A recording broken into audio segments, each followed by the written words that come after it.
votre émission hebdomadaire sur e-radio. Ce dimanche 27 août 2023, les thèmes vont porter sur la démocratie sénégalaise. Est-elle en stagnation? Recule-t-elle? Ou connaît-elle des avancées? Le débat est posé entre les intellectuels qui s'inquiètent et ceux qui contestent cette vision. De vrais programmes seront-ils au menu de la prochaine présidentielle? Les Sénégalais sont-ils exigeants pour cette fois-ci élire un vrai président? Comment analyser les coups d'État en Afrique? Faut-il penser autrement? Pour analyser toutes ces questions, Alassane Samba Diop reçoit Seydina Alioune Ndiaye, économiste associé gérant du cabinet de conseil en stratégie, management et finance, et Ibrahima Diop, socio-anthropologue, politologue. L'air du temps, c'est ce dimanche 27 août 2023 de 10h à 11h sur e-radio avec Alassane Samba Diop. Bienvenue à l'Air du temps. Nous sommes dimanche 27 août 2023. Nous sommes avec Seydina Alioune Ndiaye, qui est économiste, associé gérant du cabinet conseil en stratégie, management et finance Senkan. C'est ça? Oui, c'est bien ça. Senquant. Voilà. Avec aussi Ibrahima Diop, qui est socio-anthropologue et politologue. Merci, monsieur, d'avoir accepté notre invitation. Très rapidement, est-ce que le Sénégal est une démocratie? Oui, merci beaucoup, Alassane. Vous me permettrez d'abord de saluer mon grand frère et co-débatteur, M. Diop, qui a eu un léger retard dû très certainement au petit déjeuner copié et royal dont Madame l'a bien fourni. Donc, cette question-là, c'est vrai que c'est une question qui a l'air toute simple, mais qui est quand même assez complexe. Le Sénégal, est-ce une démocratie? Oui, parce qu'on a des institutions qui fonctionnent, on a de plus en plus à date échue, on a les élections qui se tiennent, puisque la démocratie, quand on vient à la définition la plus partagée, c'est le gouvernement du peuple, par le peuple et pour le peuple. Et le peuple a voix au chapitre. Et le peuple, il est convoqué à différentes échéances pour donner son avis. Soit c'est des élections locales, soit c'est une élection présidentielle. Ensuite, on a un fonctionnement des institutions normales. On a les trois pouvoirs, l'exécutif, le législatif et le judiciaire. Même si après, on peut revenir sur la substance réelle qu'on met dans ces trois institutions-là. On a l'armée, on a les forces de défense et de sécurité. On a quand même tous les outils, tous les instruments qui font que notre pays est une démocratie. Et aussi, c'est très bien de donner une définition de la démocratie, mais aussi il faut faire du benchmarking. Il faut voir un peu ce qui se fait dans la sous-région, nous comparer par rapport aux autres pays, mais il est vrai que le Sénégal quand même est une démocratie. Maintenant, ce qu'il faut savoir, c'est que la démocratie est un idéal. On tend vers cet idéal-là. Elle n'est jamais parfaite. Elle subit des fois des soubresauts, des contre-coups. Et il est important de garder en tête cet idéal-là de la démocratie et, chemin faisant, d'essayer de gommer un petit peu les aspérités justement vers la longue marche de cette démocratie-là. Mais moi, pour un propos introductif, je dirais que le Sénégal est une démocratie, bien évidemment, bien entendu, parce que si on n'était pas en démocratie, peut-être qu'on ne serait pas là en train de débattre des choses. Maintenant, est-ce qu'il y a des problèmes? Est-ce qu'il y a des soucis? Est-ce qu'il y a des réménagements? Est-ce qu'il y a des choses qu'il faut parfaire? Est-ce qu'il y a des choses qui interrogent par rapport à l'idéal démocratique? Oui, évidemment. Et c'est le sens de notre débat de ce matin. Ouais, mais certains estiment que c'est une démocratie en stagnation. Parce qu'au Sénégal, depuis quelques jours, les manifestations de l'opposition sont systématiquement interdites par le gouverneur ou le préfet de Dakar. Ibrahima? Merci bien, Alassane. Merci bien, mon cher Seydina. C'est un grand plaisir de vous retrouver. Et autour de ces questions de démocratie, ce sont des questions brûlantes, c'est vrai, parce que ça s'appréhende parfois de manière subjective. Et pourquoi subjective? Parce que la méthode d'évaluation n'est pas clairement posée. Parce que c'est une question évaluative qui est posée.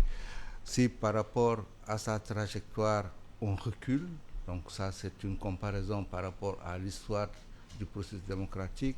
Si ça se stagne c'est parce que peut-être par rapport à des objectifs, il n'y a pas d'avancée, ou bien si ça avance, donc comme qui dirait qu'il y ait des performances. En réalité, nous enregistrons des performances contrairement à la perception à une certaine idée qui est fouettée depuis quelque temps. Nous enregistrons des performances réelles et la démocratie, en fait, se mesure aussi par rapport à l'aspect normatif, le respect des règles de droit, etc. Donc ça, c'est un format d'analyse. Ou bien ça va s'évaluer en termes de projet. Est-ce que, en fait, notre ambition, le Sénégal, d'un point de vue du processus démocratique, répond à cela. Donc c'est de ce point de vue que, dans tous les cas, la question est abordée parfois de manière arbitraire, donc est très subjective.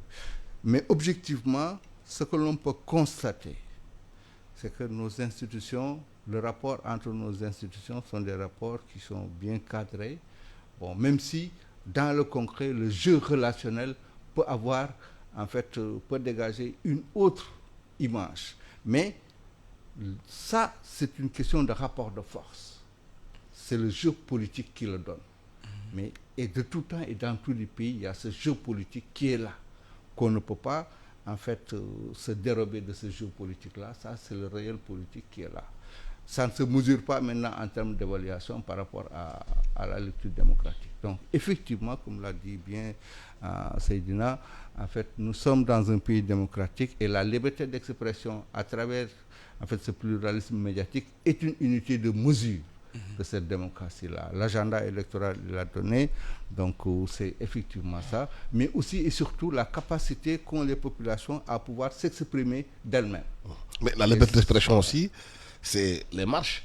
L'opposition estime que depuis un certain temps, que ces marches sont systématiquement interdites. F24 et tous ceux qui ont déposé pour marcher, pour exprimer leur colère, c'est interdit systématiquement par le préfet de Dakar. Ils estiment que ça fait partie du recul de la démocratie au Sénégal. Alors ça c'est un petit peu teinté de subjectivisme, parce que tout à l'heure M. Diop le disait fort bien, parce que pour estimer un petit peu le caractère démocratique de notre République, il y a un certain nombre de critères. C'est notamment l'agenda électoral, le fonctionnement des institutions, notamment les différents classements qui sont faits par les institutions internationales, que ce soit les Nations Unies, l'indice Mo Ibrahim, qui classe un petit peu les différents pays par rapport à la perception démocratique, la liberté de la presse, la liberté d'expression. Et évidemment, tout à l'heure, ce qu'il faut savoir, c'est qu'au-delà de cet aspect normatif-là, bien sûr, il y a les aspects qui sont liés au jeu politique. Et sur ça, c'est beaucoup de subjectivisme.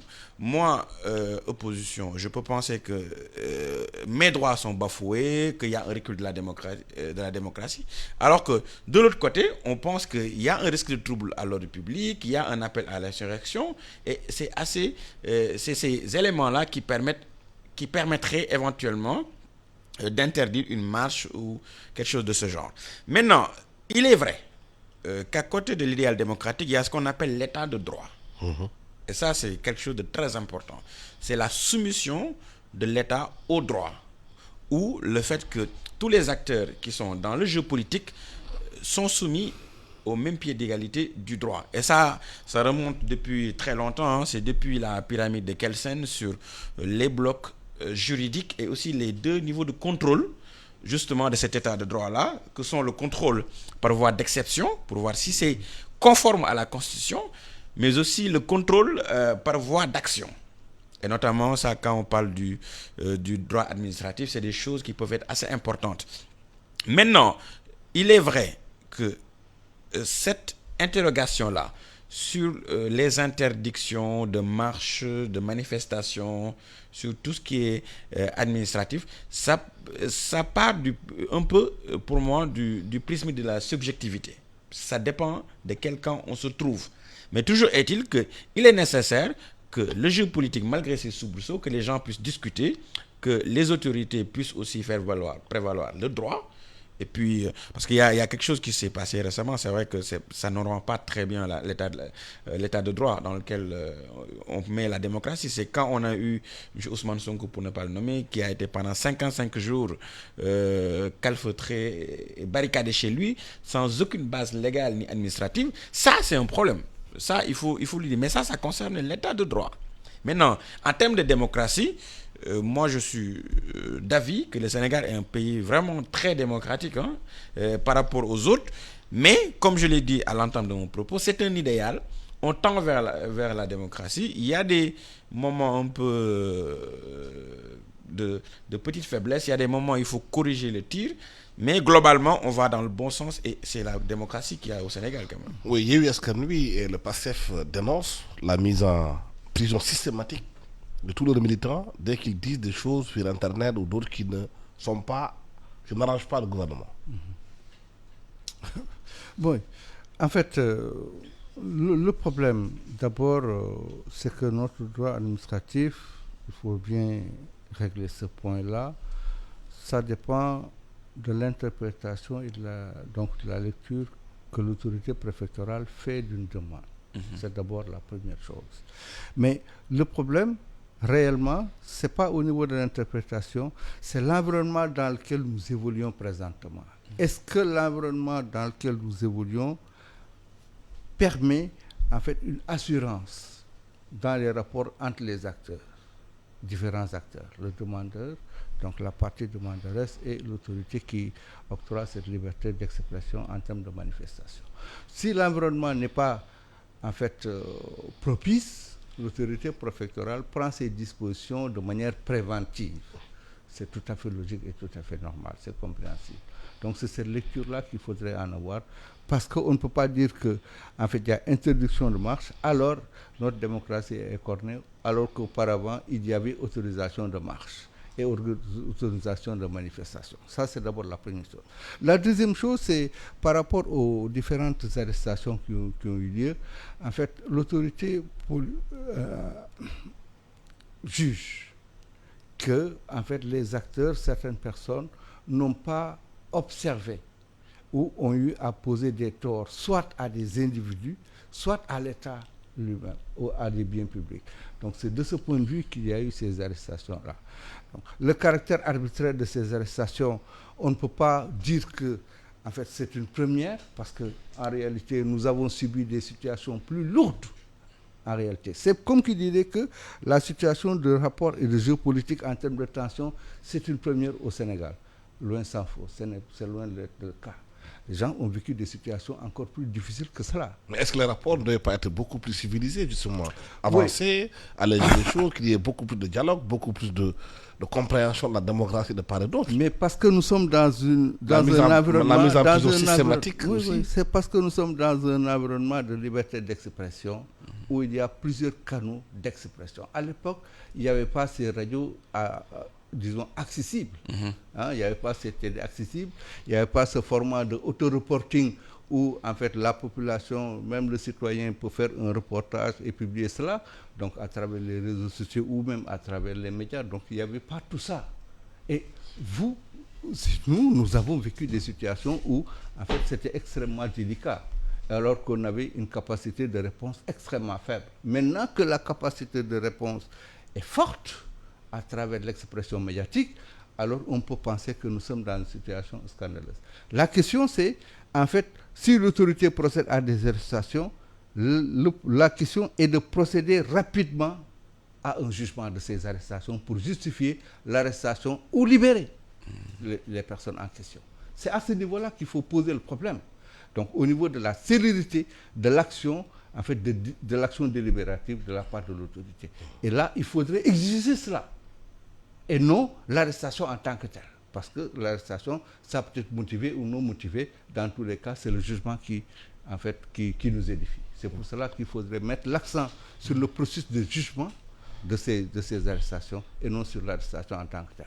Oui, donc, les intellectuels 141 ont posé une pétition en dénonçant la façon dont la démocratie fonctionne au Sénégal, en disant que systématiquement, le parti PASTEF est mis sur le banc des accusés. Voilà, Ça crée un débat entre les Felwine Sarr, les Yoroja, entre autres, les intellectuels pour et contre le pouvoir. Tout à fait. Alors, en fait, ce débat-là, c'est vrai que c'est un débat d'intellectuels. Ça peut être assez intéressant et moi, je l'ai suivi de manière très passionnée. Maintenant, il faut différencier deux choses. Et la tribune de M. Felwine Sarr, qui est par ailleurs très bien écrite, vraiment bien argumentée. Deux, la pétition des 142 intellectuels et aussi de la tribune des professeurs Serigne Diop, Abdelkader Boy, etc. Pour cette tribune-là, eux, ils parlent plutôt de la procédure de dissolution du parti PASTEF sur laquelle ils s'interrogent et puis ils s'insurgent. Parce que c'est une procédure, de leur point de vue, qui peut être un peu cavalière. Le fait que ce soit un décret, le jour même où M. Sonko est mis en prison, que tout de suite ce parti-là puisse être dissous, etc. Je crois aussi qu'il y a une certaine précipitation du côté de l'État pour justement acter ça, parce que quand on prend une mesure administrative, il y a d'abord la notification. Avant, au préalable, il faut qu'il y ait un rapport qui établisse les faits de manière très irréfutable. Ensuite, il y a tout un ensemble, parce que ce qu'il faut comprendre, c'est que la démocratie, il y a plusieurs aspects, dont l'un des aspects actuellement qui pose problème peut-être au Sénégal, c'est concernant l'état de droit. C'est vraiment le respect des droits de la défense, le respect des procédures de droit, le respect, la soumission de l'État au droit même qu'il est censé interpréter. Donc c'est cet aspect-là qui pose un peu souci. Maintenant, pour la tribune de M. Felwine Sarr, il faut lui reconnaître sa qualité d'intellectuel. Il a argumenté, il a donné des explications sur lesquelles il pense qu'actuellement on serait au crépuscule d'une longue nuit noire. Moi, je ne partage pas son pessimisme, même si j'estime que ses arguments peuvent être défendus. C'est son interprétation. Maintenant, de la même manière aussi, il y a la réponse de M. Yorodia, ministre conseiller, et surtout sur la notion de neutralité axiologique. Parce que lui, il pense, un peu comme l'un des pères fondateurs de la sociologie, qu'un intellectuel ne doit pas trop être dans la défense des prises de position, parce que ça nuirait à sa neutralité. Maintenant, c'est un débat d'intellectuel, c'est un débat profond sur l'approche qu'un intellectuel peut avoir dans sa prise de participation aux affaires de la cité. Ce qu'il faut distinguer, c'est deux choses. La neutralité axiologique, il faut distinguer le jugement de valeur des jugements de fait. Un intellectuel, bien évidemment, a vocation à rentrer dans le débat politique. On a vu Jean-Paul Sartre, on a vu Cheikh Anta Diop, ici au Sénégal, qui sont des intellectuels, mais qui à un moment donné, ont franchi le pas, parce qu'à un moment donné, le rôle de l'intellectuel aussi, au-delà juste d'être dans l'épistémologie, dans la science pure, dans la théorie pure, c'est de mettre les mains dans le cambouis et de prendre position. Donc, c'est ce débat-là actuellement, et moi je me réjouis que ce débat-là ait lieu, que chacun puisse défendre ses points de vue, sans outrance, sans parti pris manifeste, parce que quand vous pourfendez une idée, il faut d'abord voir quelles sont les prémices. Moi, je comprends très bien, on peut se dire, ok, l'État est assez sévère, l'État actuellement traque, etc. Mais ce qu'il faut comprendre, c'est qui a installé cette logique belligérante dans le champ politique. Pourquoi, Alassane, on ne peut plus se parler? Pourquoi les réseaux sociaux sont devenus un défouloir où on insulte à tout va? Pourquoi, dans les familles même, il y a un antagonisme qui fait que de telle sorte, quand soit vous êtes Pastef ou soit vous êtes Benno Bokk Yakaar, et que vous entretuez entre les familles. Vous avez eu récemment cette actualité-là où dans une famille, il y a un jeune qui a poignardé son père parce que son père n'épousait pas les thèses de Pastef. Et tout ça, je pense que c'est excessif. Et comme on dit, tout ce qui est excessif est insignifiant. Il faut qu'on revienne à l'orthodoxie, à la tolérance, que les gens puissent s'écouter, puissent admettre que l'autre ait un point de vue différent, et que de cette compétition-là intellectuelle jaillisse le meilleur. C'est ça qu'il faut. Et il faut accepter les critiques en étant factuel et en reconnaissant à l'autre le droit d'avoir un point de vue différent du sien. Mais est-ce que cela ne traduit pas un malaise profond dans la société sénégalaise, dans le ressenti des Sénégalais par rapport à la gestion du pays de façon globale? Si on arrive jusqu'à cette situation où il y a des antagonismes dans les familles, est-ce que justement la façon dont le pays est géré depuis lors n'a pas pu permettre à certains comme Sonko de poser le débat sur un terrain fertile? Justement, et c'est le déplacement de la question du pourquoi et la question du comment qui nous permet de régler cette situation-là. En fait, comment en est-on arrivé à ça? C'est parce que, en fait, quelque part, notre société et notre nation a mal utilisé, on n'a pas bien utilisé en tout cas, les ressorts d'expression et de cohabitation qui existaient jusqu'à présent. Au-delà de ça, il y a l'environnement économique dans lequel nous vivons qui est bâti autour aujourd'hui de l'individualisme et de la personnification excessive. Donc, est-ce que la gestion du pays aussi, par les autorités, n'est pas la l'une des causes de cette situation? Je dis bien cette personnification et cette personnalisation liée à un présidentialisme excessif. Donc c'est à ce niveau-là. Et aujourd'hui, en fait, tout concourt vers le président pour trouver la solution. Donc le jeu de rôle qu'on doit avoir au niveau des collectivités locales, au niveau des autorités déconcentrées, au niveau même ministériel, etc., tout ce jeu de rôle-là est maintenant aplati et on assiste à un processus d'assujettissement à une seule autorité, le président de la République. Ça, c'est un premier niveau de fait, d'où l'intérêt et l'enjeu autour des élections présidentielles. Ça, c'est un premier niveau. Mais le deuxième niveau, c'est notre compréhension même d'un projet. Avons-nous un projet? Le Sénégalais, aujourd'hui, a-t-il un projet de vivre ensemble? Si on n'a pas encore ce projet, il faudrait procéder à la construction de ce projet. Et c'est parce qu'il faut procéder à la construction de ce projet, et c'est là où nous attendons la réflexion globale de ce que l'on appelle, en fait, les intellectuels. Comme tout le monde, hein.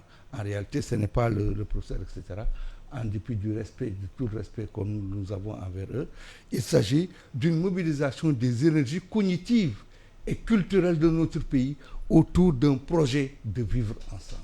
Il faudrait revenir sur ça. Il y a des modèles qui sont déjà là. Hein? On peut avoir le modèle Layène qui est là, le modèle Mouride qui est là, qui sont des modèles endogènes, construits par notre pays. Dans le Fouta, il y a des modèles qui ont été proposés. Il faut, au sud du pays, donc dans le Sédhiou, il y a des modèles qui ont été proposés. Mais jusqu'à présent, au centre du pays aussi, donc dans le Sine Saloum, il y a des modèles. Donc il y a des modèles qui sont là, mais la concertation au niveau de ces modèles-là, la réflexion, l'analyse et la mobilisation des populations autour de ces modèles, ça manque. Tout ça parce que nous sommes dans un engrenage aujourd'hui, dans un processus d'occidentalisation forcée et forcenée de notre pays. Et ce processus d'occidentalisation fait que nous mesurons tout par rapport au processus électoral. Et même la démocratie se mesure par rapport à la question électorale. Pas au niveau de la pertinence des idées, à la profondeur d'un projet. Et aujourd'hui, les outils de mise en œuvre et de règlement des volontés qui s'expriment dans les catégories sociales, en fait, est là. On ne sait pas. Notre jeunesse, on dit qu'on manque d'emploi. Comment on peut satisfaire l'emploi dans le monde aujourd'hui? Il s'agit de développer d'autres créneaux, une autre perception du travail. Hein? Au moment où des étrangers occupent notre pays en termes d'activité professionnelle, notamment commerciale, on dit que nous manquons d'emploi. Non. Est-ce qu'il y aurait une question à poser? Quelle est notre compréhension et notre lecture de notre environnement? Voilà. Et justement, la question de fond n'est pas justement de s'occuper des populations. Omar Mboub, un philosophe, écrivait que les intellectuels de Macky Sall et de Sonko ne peuvent interagir, communiquer, échanger autrement que sous le mode d'un affrontement camp contre camp, dont le résultat final ne profite ni au peuple ni à la démocratie.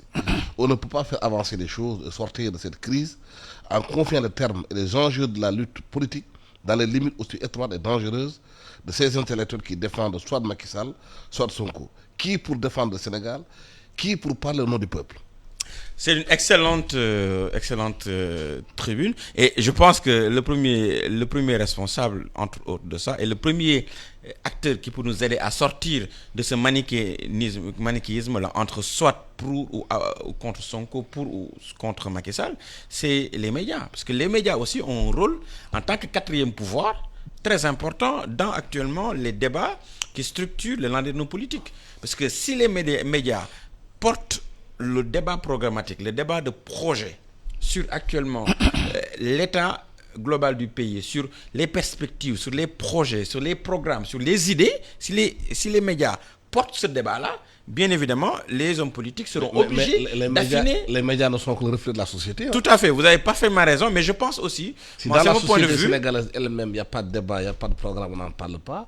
Vous avez 22 millions de Sénégalais aujourd'hui, selon les chiffres de la NSD. Oui. Et sur ces 22 millions, il y a 7 millions inscrits dans la liste électorale. Oui. Et sur ces 7 millions, il y a que 2 millions qui votent. Mais tout les autres. Non, mais moi, où est le débat? Moi, en fait, ce que je voulais un peu pointer, c'est le sens éthique, justement, de tirer les gens vers le haut. Tout à fait, vous avez raison tout à l'heure. Le Sénégal, actuellement, et c'est ça aussi qui fait un petit peu la tempête, donc on dirait dans un verre d'eau, actuellement, qu'on est en train de vivre. Parce que, actuellement, il y a une tectonique des plaques au niveau du Sénégal. On a plusieurs enjeux structurels et des chocs conjoncturels très forts qui frappent le vécu national. Pour les différents enjeux, vous avez l'enjeu démographique dont vous avez mentionné tout à l'heure. La population, la hausse vertigineuse de la population, avec plus de 75% des Sénégalais qui ont moins de 25 ans. Et ça pose tous les enjeux en termes de perspectives professionnelles, en termes d'emploi, de création de richesses, de mieux-être et de perspectives même pour la jeunesse. Vous voyez actuellement tous nos jeunes compatriotes qui se suicident dans l'océan Atlantique en espérant un avenir meilleur. Parce que le pays, ça ne marche pas. Et ça découle de choix économiques qui ont été faits depuis plus de 60 ans en mettant tout sur les services, sur le secteur tertiaire, en ne rendant pas compétitifs les secteurs primaires, l'élevage, la pêche, surtout la pêche sur laquelle ils font inciter, et l'élevage, ce qui fait que les gens actuellement, il n'y a pas de perspective. Donc ça, c'est l'enjeu démographique. Il y a l'enjeu de la souveraineté aussi énergétique. Actuellement, vous voyez, partout subit ça, tout le monde subit ça, la hausse du coût de l'électricité qui est énorme, qui étrangle les familles actuellement. Il y a même des familles qui font de l'arbitrage entre le manger et l'électricité. Parce que woyoful, il faut 10, vous m'excusez. Donc, il y a cet enjeu-là de la souveraineté énergétique. Avec en toile de fond la prochaine exploitation du pétrole et du gaz.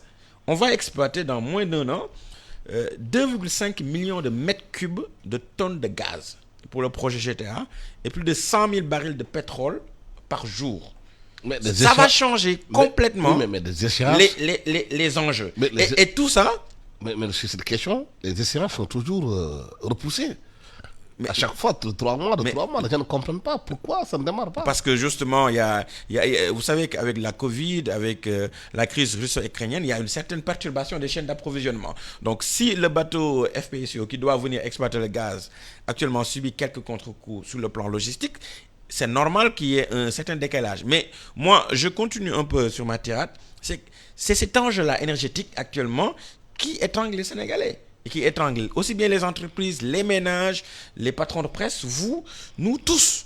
Et tout ça, c'est toutes ces petites choses-là combinées ensemble qui font qu'il y a une tension qui est palpable dans les airs. Et surtout, on va parler du grand sujet, c'est la souveraineté alimentaire. On sait qu'on est dans un pays très ouvert, avec des disparités énormes. Vous avez une toute petite élite qui vit très très bien, qui vit vraiment dans un luxe indécent. Regardez sur la corniche tous les bolides qui... Et puis, juste après la corniche, vous voyez un lumpen prolétariat, une pauvreté énorme, où des gens n'ont pas $2 par jour. Rares sont les Sénégalais actuellement qui peuvent avoir 1000 francs par jour. Donc il y a un appauvrissement généralisé, une contre-gentrification, même des quartiers à l'époque qui étaient de classe moyenne, mais il y a la pauvreté qui s'installe, qui s'élargit, qui s'intensifie et qui s'approfondit au Sénégal.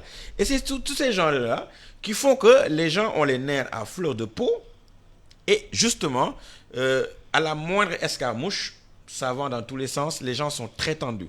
Et il faudrait, de mon point de vue, qu'on revienne à l'orthodoxie, c'est-à-dire à un débat autour des projets, autour des programmes, que la presse, que les médias, que les acteurs de la société civile, nous autres, qu'on puisse aider à relever le niveau du débat, à interroger les prétendants, justement, qui veulent présider au destiné de notre pays sur leurs projets. Qu'est-ce qu'ils veulent faire? Comment vont-ils le faire? Avec quelles équipes ils vont le faire? J'ai oublié, je vais terminer là-dessus, l'enjeu sur la gouvernance. Tout le monde sait qu'au Sénégal, on a un problème de gouvernance. Parce qu'on ne peut pas avoir un budget sur... Quand on prend les budgets sur les 10 dernières années, on est à 38 000 milliards de francs CFA. Avec une dette publique autour de 12 000 milliards. Plus de 75-76% du PIB. Avec des rapports des corps de contrôle qui dorment dans les tiroirs.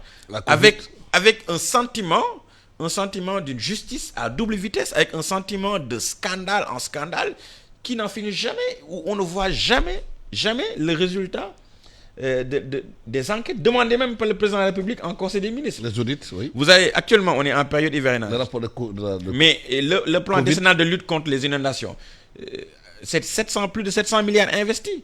Actuellement, allez vous promener dans la banlieue, vous verrez que actuellement, il n'y a pas grand-chose qui a été fait. Sinon, on a creusé des tranchées, on attend à la première tombée de la pluie. Actuellement, et puis, moi, vous savez ce qui me dérange le plus, ce qui m'inquiète énormément, c'est qu'on est en train d'épuiser notre capacité d'indignation. Il n'y a plus rien qui nous choque. Les inondations, on en a tellement parlé, maintenant ça passe quoi. Et à côté de ça, on préfère se concentrer sur des petites polémiques, des petites jérémiades en tel acteur, sur l'état de la démocratie, tout ça. Pour moi, tout ça, c'est vraiment pas ce qui intéresse les Sénégalais. Ce qui intéresse les Sénégalais, c'est les vrais débats sur l'agriculture, sur la pêche, sur l'économie, sur l'énergie, sur l'alimentation. Et c'est ça, c'est sur ça qu'il faut vraiment mettre le focus, quoi. Juste préciser que plus de la moitié de la population a moins de 15 ans, donc à déduire des électeurs. Mais est-ce qu'on peut parler aujourd'hui de vrais programmes? Parce que pour la première fois, le Sénégal va élire un président. Le sortant n'est pas candidat. Est-ce que vous pensez qu'aujourd'hui, on aura de vrais programmes? Disons, au regard de la tendance actuelle, ou bien on va reproduire les mêmes choses? Ça n'apparaît pas. Les débats autour de vrais programmes, ça n'apparaît pas. Et dans ce processus-là d'obstruction à la lisibilité programmatique pour opérer un véritable choix électoral en ce que j'appelais à l'époque un vote conscient, parce qu'orienté autour d'un projet de type socio-économique précis, maîtrisé et maîtrisable. Donc, ce qui obstrue ça, vous, au niveau de la presse, mes confrères, mes amis, en ont une responsabilité. Et la première responsabilité, c'est dans le débat quotidien que nous entretenons, comme le débat d'aujourd'hui. Ça se déroule en langue française.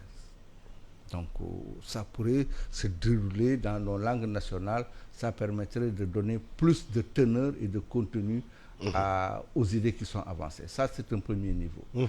Mais aussi, il faudrait que les leaders sociaux et socio-économiques, à la base, soient en fait favorisés dans les invitations par rapport à ces débats. Pour être invité, il faut, en fait, comme on le dit, donc voilà, il faut que vous créez l'actualité, en fait, que vous fassiez le buzz. C'est vraiment dommage, alors que les véritables acteurs qui ont des projets n'ont pas de temps pour créer l'événement.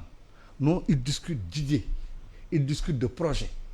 Ils sont dans leur boulot, ce sont des professionnels, ce sont des élus dans leur zone et leur situation et leur corps socio-professionnel. Ça, c'est un premier niveau. Donc, qu'il faudrait poser vraiment en termes de lecture. Oui, naturellement, que ces gens-là n'ont pas de ressources pour se faciliter un passage disons, sur une tribune de presse. Donc ça, ce rapport-là, il faudrait que nous puissions régler ça. Je pense que les assises de la presse doivent poser ce débat-là pour savoir avec quelle stratégie on va prendre le processus électoral à venir.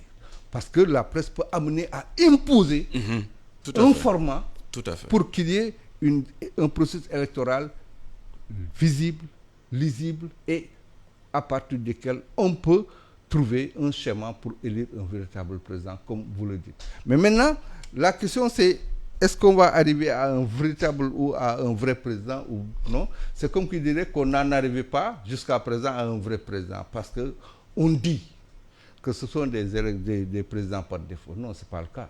Ce sont des situations concrètes, un format électoral donné qui a opéré, qui a entraîné ce choix-là.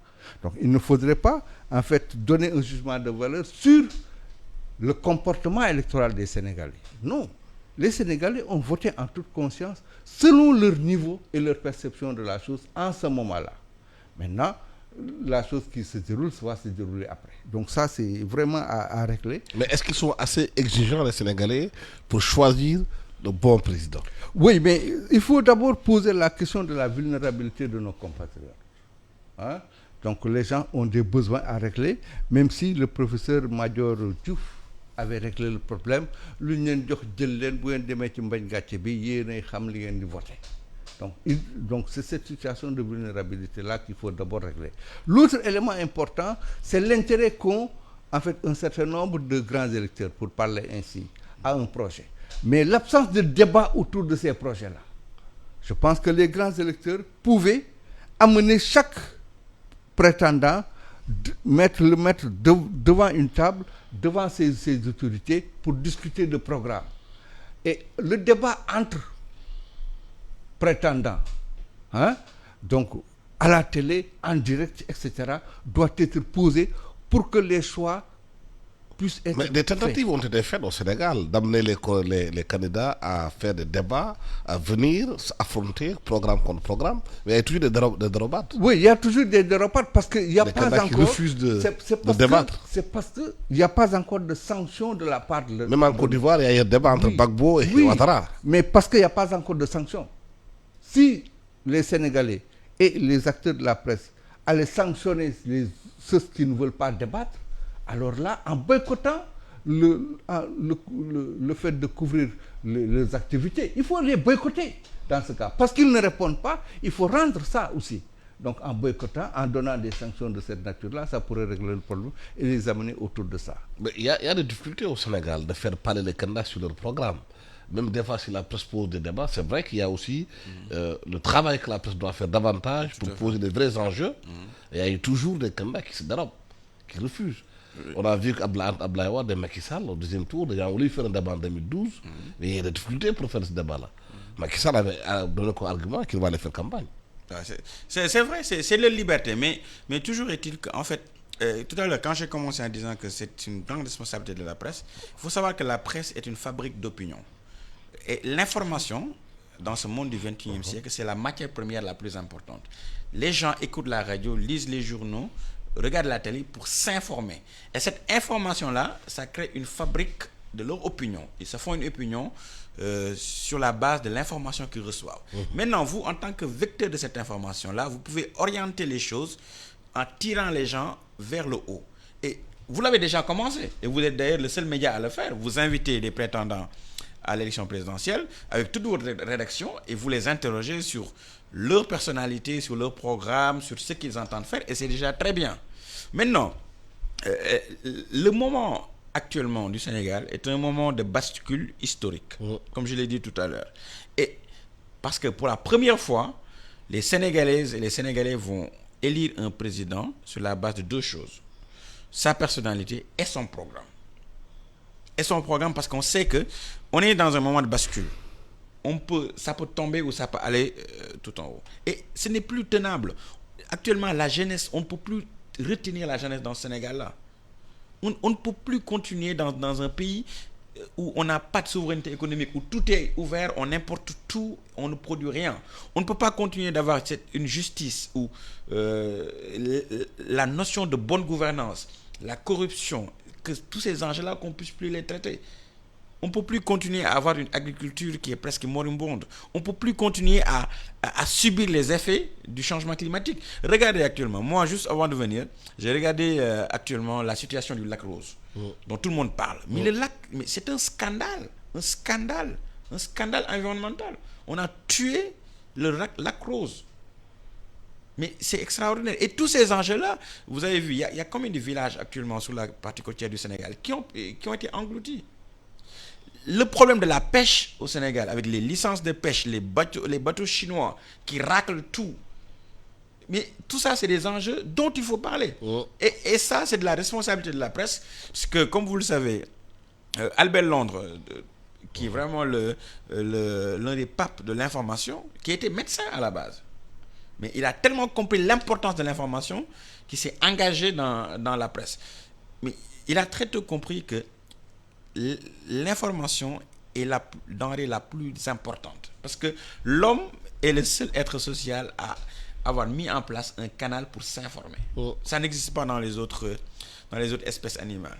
Donc, c'est très important que la presse joue ce rôle-là, que la presse, malgré les dérobades, malgré les fins des non-recevoirs et tout, interroge les candidats sur leur personnalité et sur leur programme, notamment vis-à-vis de ces enjeux-là que je viens d'énumérer. Ouais, nous avons toujours en lame de fond le malaise qui a saisi les populations africaines de façon globale. La gestion des gouvernants qui ont pillé les pays partout. Voilà pour le Sénégal, voilà pour le Niger, dont on va parler tout de suite, où le président a été déposé par des militaires qui aussi ne sont pas moins pillards que ceux qui étaient là. Comment on peut analyser tout ça? Cette gestion africaine, cette gestion pratiquement patrimoniale de l'État dans nos pays. Justement, ça c'est effectivement cette gestion patrimoniale de l'État qui est posée. Mais dans ce processus-là, il faudrait que nous puissions avoir une autre lecture par rapport à nos forces armées. Une autre lecture vraiment. Quelle lecture? Parce que réellement, nos forces armées ne sont pas dans les faits. Si on voit ce qui se passe dans la sous-région et en Afrique, de 1960 à nos jours, nos forces armées ne sont pas une catégorie sociale extérieure à la nation, en réalité. C'est des civils entre eux, c'est ça? Oui, c'est ça. C'est ça. Et d'ailleurs, en fait... Ils ont les mêmes tares que les populations. Non, ils peuvent avoir les mêmes lectures, la même lecture que nos populations. Et les mêmes tares aussi. Oui, c'est de ce point de vue qu'on parle parler, c'est pour parler proprement, donc qu'on utilise le terme lecture. La question, c'est, aujourd'hui, il ne faut pas considérer notre armée extérieure à nos populations, à notre État. Non, ce n'est pas le cas. En fait, il faudrait dans le projet que nous aurons pour un État africain et nos États africains, que l'armée ne soit pas perçue et posée à la façon dont l'occidental l'a posée. Voilà. C'est cette désoccidentalisation de la perception qu'il faudrait d'abord régler. Et de ce point de vue, on peut le voir dans les faits. Lorsqu'on parle de génie civil, lorsque notre armée se déploie pour construire un pont, mais les populations adhèrent immédiatement. Lorsque notre armée est là pour assurer la question de la sécurité, pour la plupart des cas, et traditionnellement, les populations adhèrent. Ça veut dire que la relation entre armée-nation, le terme même, le vocable est donné, armée-nation, armée de développement, donc c'était une réalité vécue. Donc il faudrait intégrer davantage notre armée dans le processus, dans le processus décisionnel de nos pays. On l'a vu, aujourd'hui, les hommes de tenue ont la possibilité d'aller voter, de faire un choix électoral. Donc ça, c'est un premier niveau au Sénégal. Mais il faudrait l'approfondir. Ce n'est pas parce qu'on est en fait colonel ou général qu'on n'a pas les capacités de gérer un ministère en réalité. Donc il faudrait les intégrer davantage dans le processus décisionnel national. C'est comme ça qu'il faudrait voir la question et donner même un sens maintenant à ce que l'on pourrait appeler un probable ou prochain service civique obligatoire. Le service militaire obligatoire pourrait prendre source à ce niveau-là. Mais l'espérance a montré aussi que les armées n'ont pas été très rigoureuses dans la gestion de leur pays. Il y a beaucoup de pays où les armées ont pris le pouvoir, mais la gabegie a continué. Tout à fait. On a senti que c'est juste des civils qui étaient entrés. Tout à fait. Moi, je suis de votre point de vue. J'ai une opinion un peu plus nuancée que mon co-débatteur.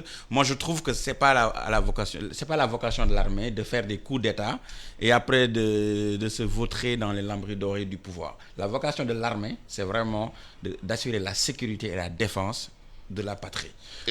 Pour revenir un petit peu... Si les élites aussi ont failli à leur devoir de la gestion de leur pays, est-ce que ce n'est pas la corruption qui pousse aussi les militaires à prendre le pouvoir? Je l'ai dit tout à l'heure, vous savez... Même s'ils n'ont pas aussi exemple de reproche dans notre gestion. Tout à fait, vous savez, l'enjeu de la bonne gouvernance, c'est un enjeu qui est transversal. Et c'est une problématique qui est là, posée au cours de la table. Et on est en train de tourner un peu autour du pot. Mais tant que cette gouvernance-là, cet enjeu-là n'est pas adressé, toujours, il y a des velléités de putsch, de coup d'État, etc.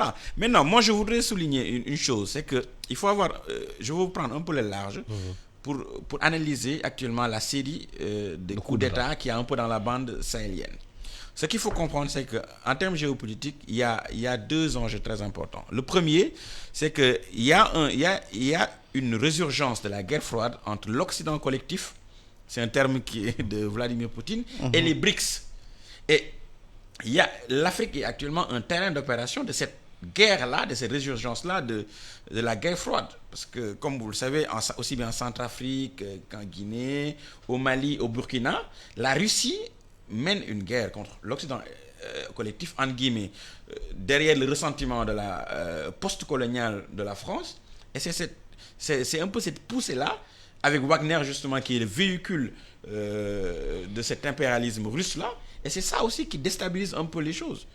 Sachant que, bien sûr, l'élément déclencheur de tout, ça a été la chute de Muammar Kadhafi en Libye. Ça, c'est le premier aspect qui, de mon point de vue, est très important à mettre en relief. Avec la responsabilité de la France à travers Sarkozy. Tout à fait. Ça c'est l'histoire. Et il y a même dit que souvent l'histoire commence par des petites choses, quoi. Donc ça part d'un financement hypothétique d'une campagne présidentielle. Ensuite, avec une rancœur, Sarkozy il a été rattrapé par le. Tout à fait. Il a été renvoyé au tribunal justement correctionnel en 2025 pour répondre des chefs de financement illicite de campagne électorale. Donc ça, c'est le premier enjeu. Maintenant, le deuxième enjeu, comme vous l'avez dit, c'est la question de la gouvernance. Parce que on ne peut pas comprendre dans un pays comme le Niger, je prends juste l'exemple du Niger, qui fournit à peu près 15%, entre 25% de l'uranium à la France. L'uranium 235. Et que les Nigériens vivent dans l'obscurité. C'est que ça, c'est pas compréhensible. Que 70% des Nigériens n'aient pas d'accès à l'électricité, alors que c'est le Niger qui fournit 25% de l'uranium aux centrales françaises. Mais tant que ça les arrangeait, les militaires étaient aussi d'accord. Hein? Il a suffi peut-être que la question du pétrole soit posée, comme l'a posé notre confrère Abba, un analyste nigérien, qu'on a voulu changer le mythe du pétrole. C'est ça. Que les choses ont dégénéré. Mais bien sûr, vous savez. C'est des jeux d'intérêt, en fait. Mais bien sûr, c'est des jeux d'intérêt. Et puis même, il s'est dit que le général putschiste, le général Tchani, en fait, il avait eu une prise de bec avec le président qui voulait le destituer. Et juste avant ça, parce que ce qu'il faut se dire aussi, il faut dire les choses. Au Niger, c'est pas un coup d'État, c'est une prise d'otage. C'est vraiment une prise d'otage. C'est des ravisseurs qui ont pris en otage un président démocratiquement élu, malgré tous les défauts qu'il peut avoir. C'est pour ça que moi, je suis avec la position de la CEDEAO qu'il faut mettre un terme à ça. Parce que, vous savez, le problème nigérien, c'est vraiment l'enjeu vital de la CEDEAO. Si au Niger, on ne fait rien, il faut dire bye-bye, il faut mettre les dernières pelletées de terre sur la CEDEAO. Parce que sinon, l'effet de contagion, et puis c'est toute la bande sahélienne-là qui sera dans un long cycle de déstabilisation pour les 25 à 50 prochaines années. C'est pour ça que les gens doivent sortir de leur subjectivisme et surtout de leur petite vue sur la lorgnette pour savoir qu'au Niger, il faut se donner les moyens de rétablir l'ordre constitutionnel. Maintenant, après ça, il faut voir aussi comment s'accommoder des putschistes qu'il y a au Mali, au Burkina, en Guinée, et essayer de voir pour au moins harmoniser les choses, parce que sinon, ça va être la déstabilisation de la banque sahélienne pour les 50 prochaines années. La lame de fond, la question de fond, est-ce que c'est pas justement le fait que les civils, les militaires ne gèrent pas correctement leur pays et que les populations sont dans le désarroi parce que c'est des bandes de pierres qui se passent les pouvoirs en Afrique. Voilà, il y a une passation de... Est-ce que c'est pas ça la vraie question? Mais être incapable de satisfaire le minimum pour les populations, boire, manger, se soigner. Si on analyse profondément, on peut constater une chose, que c'est vrai, il y a un jeu d'intérêt qui est là. Et aussi, la vulnérabilité de nos États, le fait que des étrangers puissent actionner des catégories sociales pour les faire bouger. Parce que comme le Niger a été dirigé pendant plus de 60 ans par les militaires. Qu'est-ce qu'ils ont fait au Niger? Voilà. Mais poussons davantage le problème.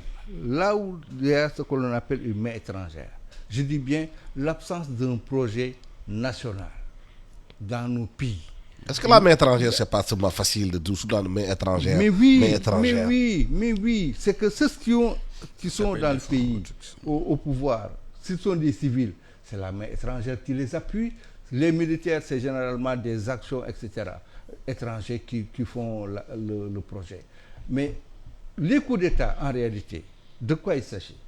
On a eu des cas de coups d'État, comme par exemple au Burkina avec le président Thomas Sankara, mais les jeunesses africaines ont applaudi, y compris moi, par rapport à son projet, hein, et par rapport à sa posture. La question c'est, le leader que nous voulons, quel leader nous voulons réellement? Il nous faut construire systématiquement ce leader-là, donner des conditions et des éléments qui puissent dégager et faire refléter sa personnalité pour qu'on puisse s'accorder autour de ça. Et l'autre dimension importante, c'est il faudrait qu'on puisse, je dis bien, se départir de l'idée que c'est un militaire, alors il ne peut pas gérer. Les coups d'État et les prises de pouvoir, tant que ce n'est pas sanglant, ce n'est pas mortel, hein, on peut vraiment trouver des moyens de pouvoir gérer ces situations au-déjà. Le temps que nous ayons été terminé. Merci infiniment à Seydina Aliou Ndiaye, économiste associé gérant du cabinet de conseil en stratégie de management et finance, 5 ans, c'est ça. Et ensuite Ibrahim Diop, socio-anthropologue et politologue. Au micro, Alassane Samba Diop, technique Piran Cissé. Excellent dimanche à tous. Merci.